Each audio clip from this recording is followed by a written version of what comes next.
دوستان عزیز سلام. به دنیای هیجان انگیز برنامه نویسی کامپیوتر از 0 تا 100 خوش اومدید. این ویدیو برای همه کسانی تهیه میشن که دوست دارن برنامه نویسی کامپیوتر یاد بگیرن، حتی کسایی که هیچ چیزی از برنامه نویسی نمیدونن و همچنین کسایی که تجربهشون بیشتره. اگه تازه وارد هستید که خب نگران نباشید، هیچ پیش نیاز قبلی وجود نداره، همه میتونن از این ویدیو برای یادگیری استفاده کنن. اگر تجربه قبلی برنامه نویسی دارید میتونید هر جا که به نظرتون خیلی ساده میاد رد بشین و به ویدیو بعدی رجوع کنید. فقط یه چیزی که خیلی مهمه اینه که در طول این ویدیو هر مبحث و مطلبی که یاد میگیرید حتما باید پیش خودتون برید تمرین بکنید و اگه به مشکلی برمیخورید گوگلش کنید و سعی کنید که جوابها رو خودتون پیدا کنید. البته منم نشون میدم که چجوری این کار رو انجام بدیم. چیزی که در برنامه نویسی خیلی مهمه صبر و حوصله است. بارها هم شده خودم هم به خاطر مثلا یک نقطه یا ویرگول یادم رفته بوده و نیم ساعت دنبالش گشتم که پیدا کنم ببینم مشکلش چیه. پس باید صبور باشیم و یواش یواش با هم زبونهای مختلف برنامه نویسی رو یاد میگیریم. کلا برنامه نویسی خیلی هیجان انگیزه و برنامه نویسا میتونن نتیجه کارشون رو خیلی سریع ببینن و این خودش جذاب ترش میکنه. یه موضوع دیگه این که همه این آموزش ها روی PC و ویندوز انجام میشه، ولی اگه از مک استفاده میکنید هنوز هم میتونین این ویدیو رو دنبال کنید. خب قسمت اول خود دستگاه کامپیوتر رو مرور میکنیم، یه نگاه سطحی به داخل کامپیوتر میندازیم. البته هدف این ویدیو آموزش نرم افزاره، ولی خوبه که بدونیم که درون این جعبه سحرآمیز چی هست. درست مثل ماشینی که شما میخری بهتره که کاپوتش رو بالا بزنی ببینی چند سیلندره، چقدر قدرت داره و یا حتی مثلا فیوز برقش کجاست. اگه در پشتی کامپیوترتون رو باز کنید با چنین صحنه‌ای روبرو میشین. البته الان لازم نیست این کارو بکنید، ولی کل کامپیوتر از همین قطعات الکترونیکی تشکیل شده که به هم متصل شدن. هر کدوم از این قطعات نقش و وظیفه‌ای دارن. داخل لپتاپ شما هم همین شکلیه دقیقا، ولی یه مقدار لپتاپ ها فشرده تر ساخته شدن چون جا کمتر بگیرن، ولی به هر حال همه از همین قطعات الکترونیک ساخته شدن که به هم وصل میشن.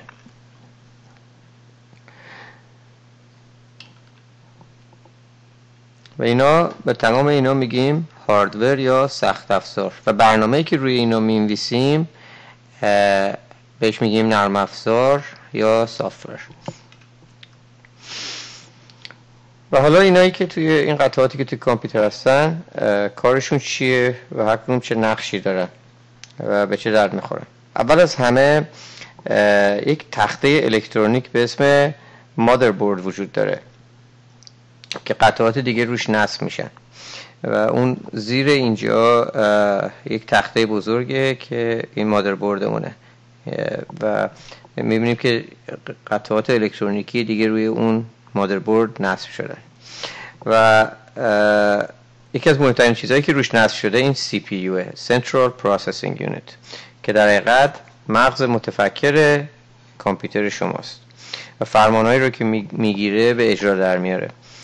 یک چیپ الکترونیکیه در حقیقت که خیلی هم زحمت میکشه و گرم میشه و برای همین روش کولر یا گاهی فن یا پنکه میذارن که خنکش بکنه. شما وقتی میرید کامپیوتر بخرید باید به این CPU و سرعتی که داره توجه بکنید، چون سرعت این CPU رابطه مستقیم داره با سرعت اجرای نرم افزاری که شما می‌نویسید که چقدر سریع اجرا بشه. و گاهی می‌بینید که وقتی میرید کامپیوتر بخرید نوشته CPUش مثلا 1.6 گیگاهرتز یا 3.6 گیگاهرتز. خب هرچی بیشتر باشه مسلماً سرعت CPU تون بیشتر باشه مسلماً برنامه‌هایی که می‌نویسین سریعتر اجرا خواهند شد. و گاهی هم توی این چیپ‌ها مثلا 4 تا میذارن که سریعتر بشه، بهش میگن کواد. قطعه مهم بعدی مموریه. این چیزایی که اینجا میبینی نوشته رم، اینا مموری همونه که اینجا نصب شدن و بعضی وقتا هم جا هستش که بیشترش بکنید. مثلا یه 4 گیگ اگه رم داری میتونید به 8 گیگ تبدیلش بکنید. و کاری که میکنه این نقش اصلیش مثل چک نویسه یا اسکرچ پیپره. مثلا اگه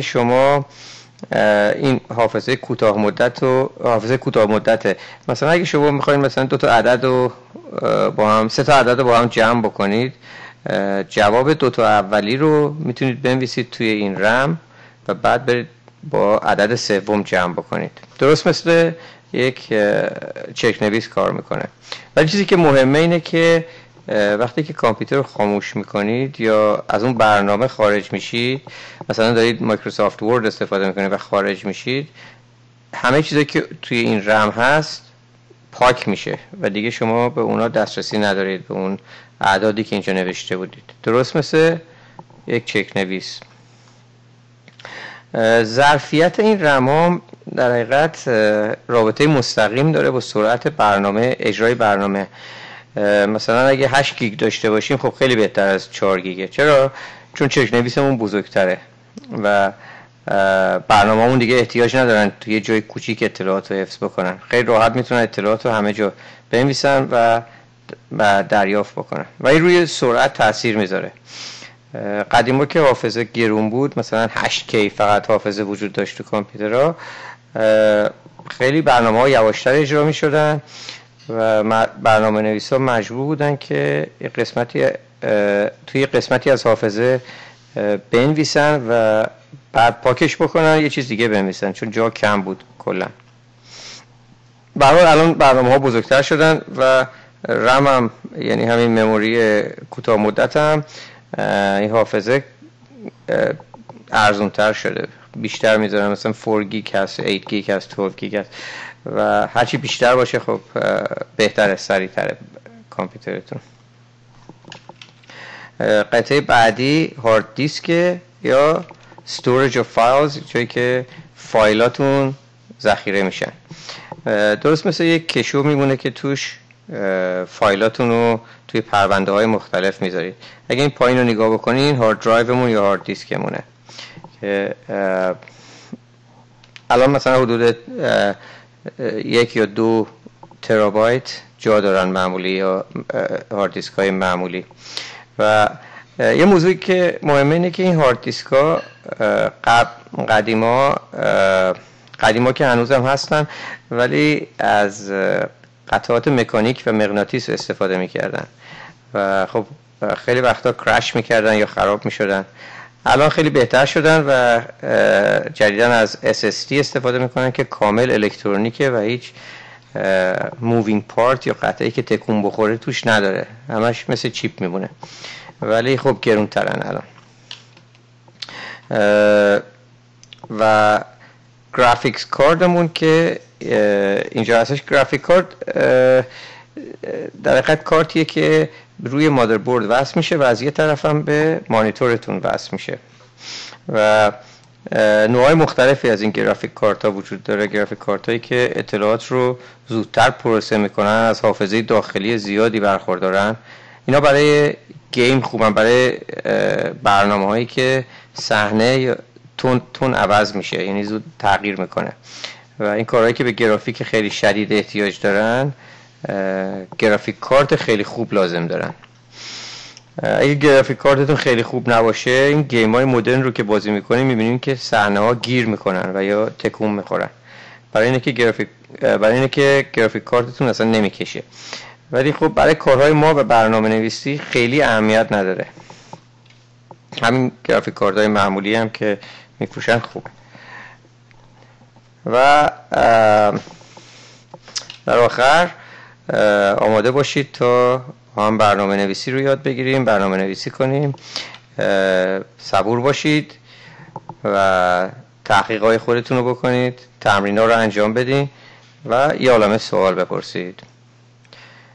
موفق باشید تا ویدیو بعدی.